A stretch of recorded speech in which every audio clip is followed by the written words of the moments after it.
with a population of only 3.5 million people. From small towns having to go all the way to the capital to play in internet cafes, one team has done the impossible and put their country on the map by winning tournaments and making the final of a major. This is the story of the Mongols. My name is Bill Burnington, I love talking about Counter-Strike, and if you do too, please consider liking, subscribing and commenting down below. And we have hit over 750 people who love talking about Counter-Strike, and to celebrate, I'm giving away a 5-7 angry mob. Because the people are angry and there are 750 of you. So to enter, join the Burnington's Big Shot Discord server and subscribe for a chance to win that nice little skin. Alright, let's get into it. From paying your own tickets and sharing rooms with teammates. Yes, Mzino and Senzu had to sleep in the same room. But if you thought that was already crazy, Techno and Mara sleep in the same bed. Middag, knal je dan stuk. When they do boot camps, which is, I think that's a bit crazy. And if you thought like, well, that's maybe like years ago. No, that was a year ago, people. They were already making playoffs and winning tournaments. So, I mean, these guys are coming from nothing. So, and 9-10 slept in a closet.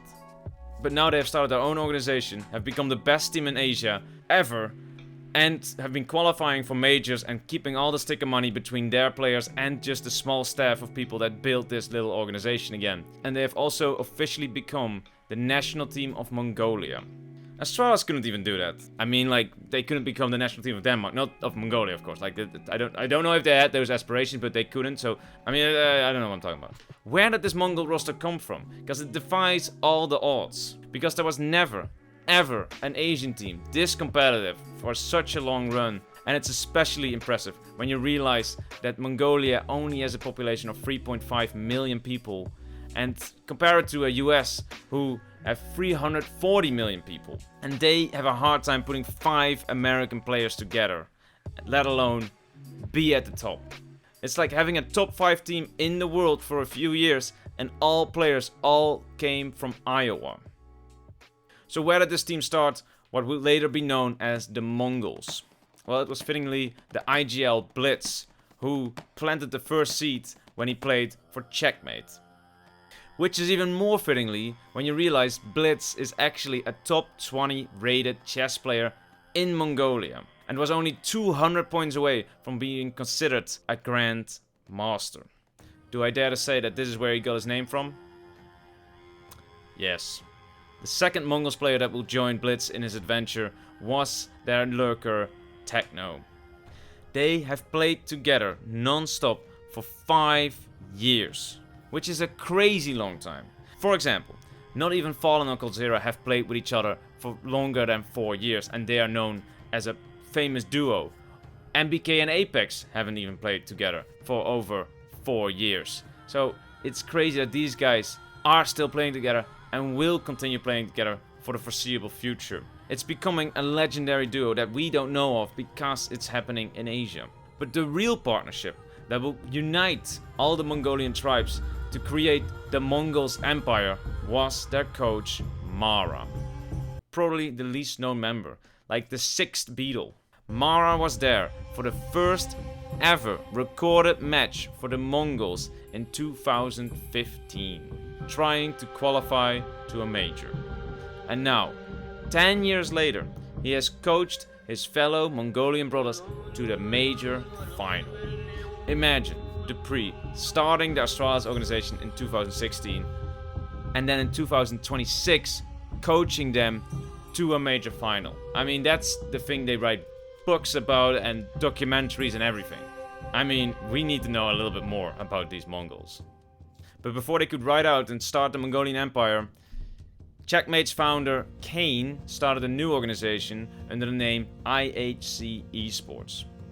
IHC, for the people who want to know, is like a crypto thing. It's like inflation hedging coin. It's just some stupid crypto stuff, and I don't want to get into it, but you will hear more about them later. But what I do care about is what Mara, Techno and Blitz got done while playing under the IHC banner. And it didn't take long for them to strike gold, because they already, after 2 months of joining, beat Renegades to qualify for the PGL Antwerp Major. And to show it wasn't a fluke, they beat them again 2-0 just to make sure they are the real deal. this was the moment that we started to realize that this specific team was something a little bit different than all the other Flash Gaming, Vici Gaming, Tyloo running in and just bleh. We saw like, they play fine Counter-Strike, we thought. But not everybody was convinced.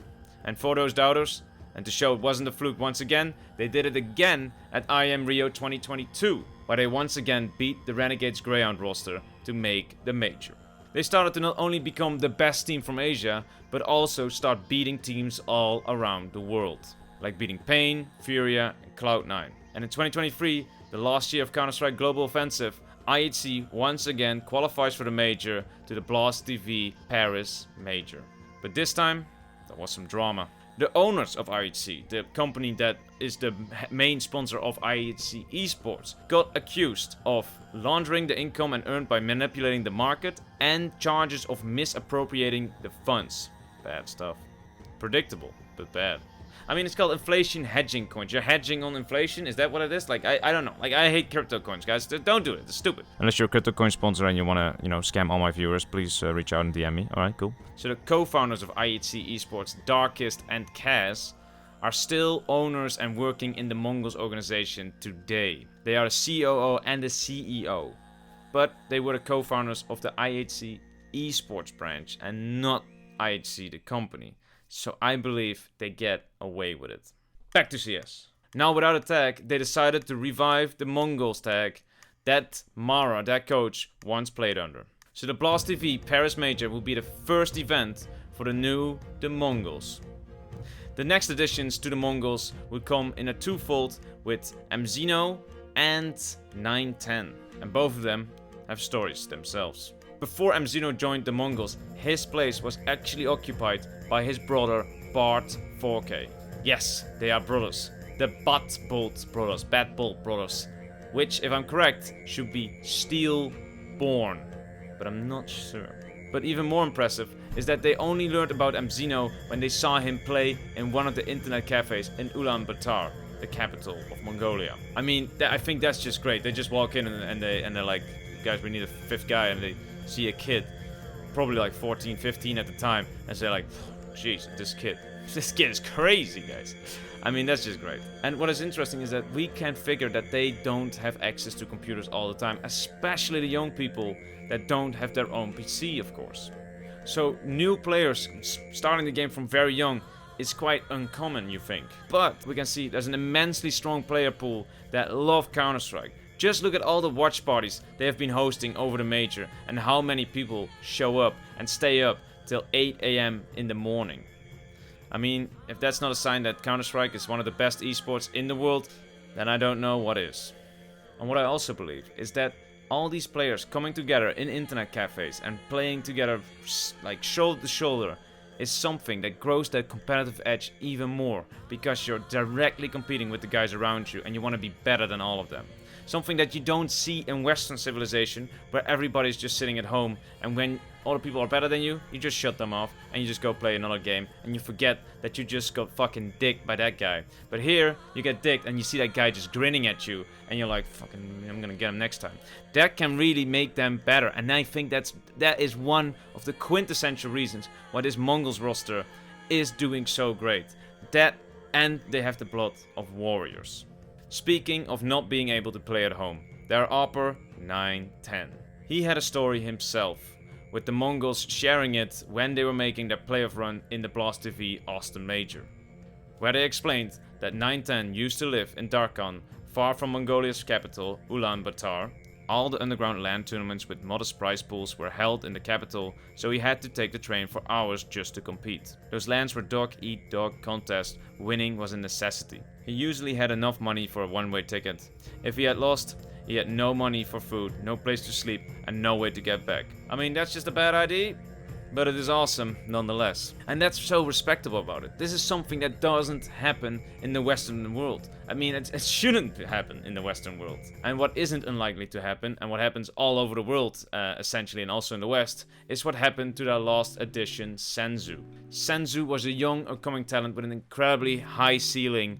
And think of players like Som, Frozen, and Brex. But like Brex, he got in a little bit of trouble with skins. When Senzu was playing for Team NKT, he would loan skins from his fellow teammates and would gamble them away and then not give the money back to their players.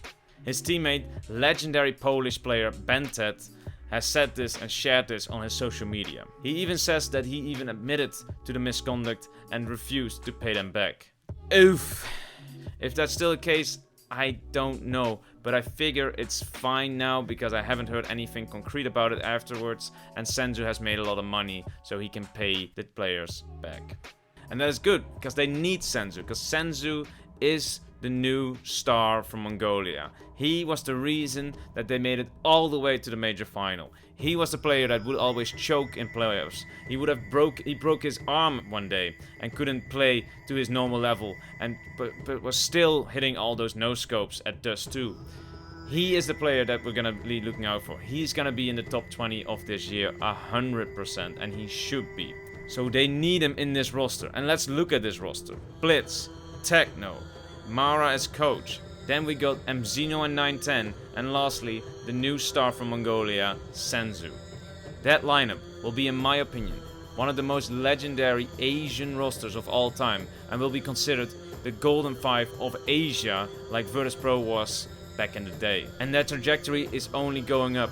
We're beating national teams, then qualifying to majors, then being the best of Asia, then beating international teams, then to major finals and playoffs. I can see this team win a major in less than 2 years. There, I said it. And I will also say this. Thank you very much for watching. My name is Burt Burnington. I love talking about Counter-Strike, and if you do too, please consider liking, subscribing, and commenting down below. Join the Burnington's Big Shot Discord server for a chance to win a nice 5-7 Angry Mob to celebrate 750 subscribers. Let's make 1,000, because it's gonna be a big giveaway. So please join the Burnington's Big Shot Discord server, subscribe, like, and comment down below what your thoughts are about this Mongolian roster and how far they can really go. Bye.